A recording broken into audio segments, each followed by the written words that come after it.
Сәлеметсіздер ме оқушылар? Бүгінгі өтетін тақырыбымыз Атлах шайқасы. Зерттеу сұрағы: неліктен Атлах шайқасын халықтар шайқасы деп атайды? Осы сабақта қол жеткізетін оқу мақсаттары: Атлах шайқасының тарихи маңызын талдау. Оқушылар, енді кезекте суреттерге назар аударайық. Бұл жерде 3 сурет бейнеленген. Суреттерден қандай өзара байланыс байқауға болады? Қандай қорытындыға келуге болады бұл суреттерден?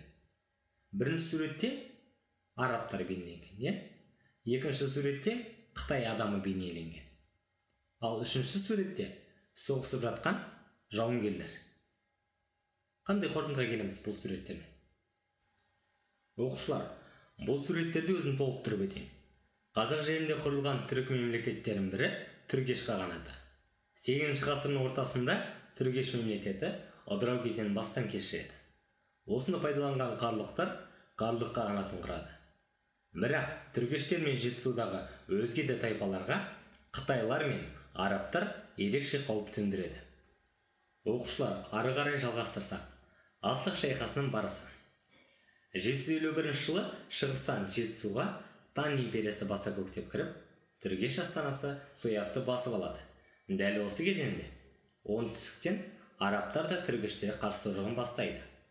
751 жылы Тараз маңындағы Атлах қаласында араб және Қытай әскерлері арасында үлкен шайқас өтеді. Ол шайқас 5 күнге созылады. Яғни Қытайдың қол астындағы түргештер мен қарлықтар араб жағына шығып, соғыс 5 күнге созылады. Шайқаста Қытай әскері толық талқандалады. Келесі, Атлах шайқасының себептері төмендегідей болды. Бірінші себеп: Түргеш қағанаты ыдыраған соң, Тан империясы өздері қолдаған түргеш билеушілеріне көмек көрсетеміз деген сылтаумен Жетісуға басып кірді. Екінші себеп: Қытай әскері біртіндеп Сырдария аймағына жақындап келеді. Үшінші себеп: 140 жылы Қытайлар Тараз қаласын басып алып, тонауға ұшыратады. Төртінші себеп: 148 жылы Қытай әскері Суябты басып алады, а 749 жылы Қытайлар Ташкент қаласын басып алады. Осы себептер, яғни соғыстың басталуына түрткі болады. 751 жылы болған Атлах түбіндегі шайқастың түрік халықтарының тағдырында үлкен тарихи маңызы болды. Оны төртке бөліп көрсеттік.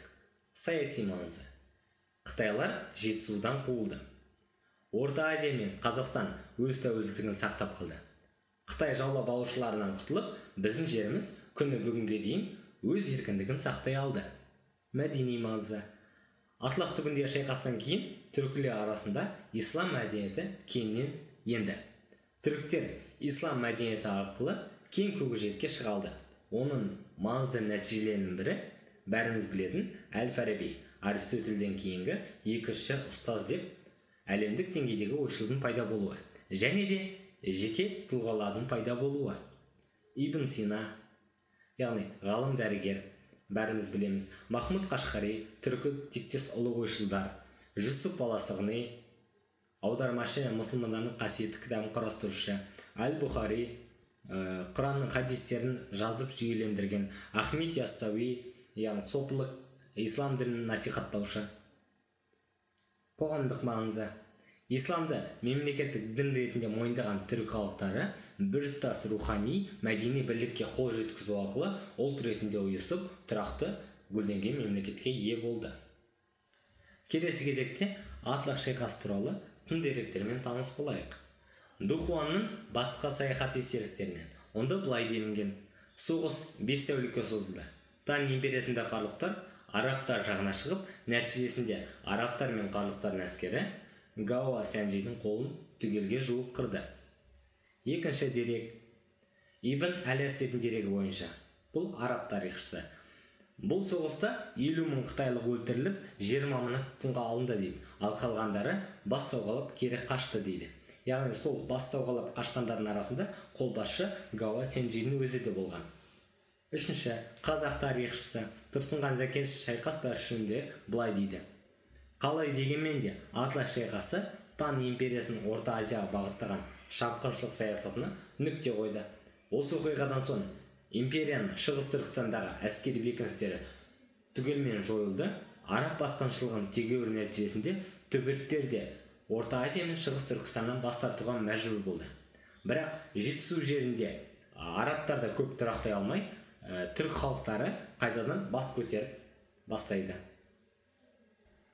Оқушылар, енді бүгінгі сабақта сіздер қалай игергендеріңізді білу үшін сіздерге сәйкестендіру кестесі. Яғни, мұндағы сөздерді сөйлеммен сәйкестендірулеріңіз керек. Оқушылар, келесі тапсырма атлық шайқасының барысы және нәтижесін талдайсыздар. Яғни, бұл жерде сіздерге дескриптив берілген. Атлық шайқасының негізгі қатысушыларын анықтайсыздар. Онда қатысқан әскерді басқарған әскербасылардың есімдерін атайсыздар. Қанша әскер санын атайсыздар, жазасыздар. Қашан және қай уақытта өткенін анықтайсыздар. Шайқасының ұзақтығы қанша күн, ай деген секілді. Келесі, қайда сұрағы бойынша шайқас өткен жерді анықтайсыздар. Және де шайқасқа жеңіске жеткен және жеңіліске ұшыраған мемлекеттерді жазасыздар. Оқушылар, бірге қорытындыласақ. Қорыта келе, бұл шайқас тарихта қалатын шайқастардың бірі болды.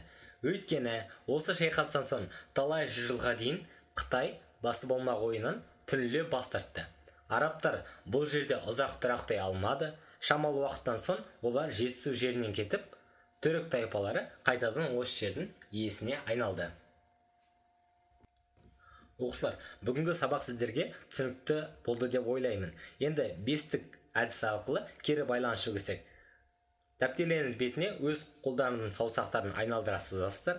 Әр саусақтың орнына өз ойларыңызды жазасыздар. Яғни бас бармаққа мен үшін бүгінгі сабақта маңызды және қызықты болған арғатай жазасыздар. Не қызықты болды, не маңызды болды. Екінші саусаққа баланы үйрекке. Маған қиын болды. Қай жері түсініксіз болды, қай жері қиындау болды сізге түсінбей қалған жерлеріңіз. Ортан терек. Маған жеткілікті болмады. Сізге қандай мәлімет жеткіліксіз болды деген секілді. Шылдыр шүмек. Сіздің көңіл күйіңіз жазасыздар. Бүгін менің көңіл күйім жақсы болды. Немесе менің көңіл күйім өте болмады. Сабақты сондықтан дұрыс түсінбедім деген секілді. Немесе дұрыс түсіндім, өте жақсы болды. Кішкене бөбек, өзіңіздің ұсынысыңызды айтасыз. Мен келесі сабақты былай өткізсем деген секілді.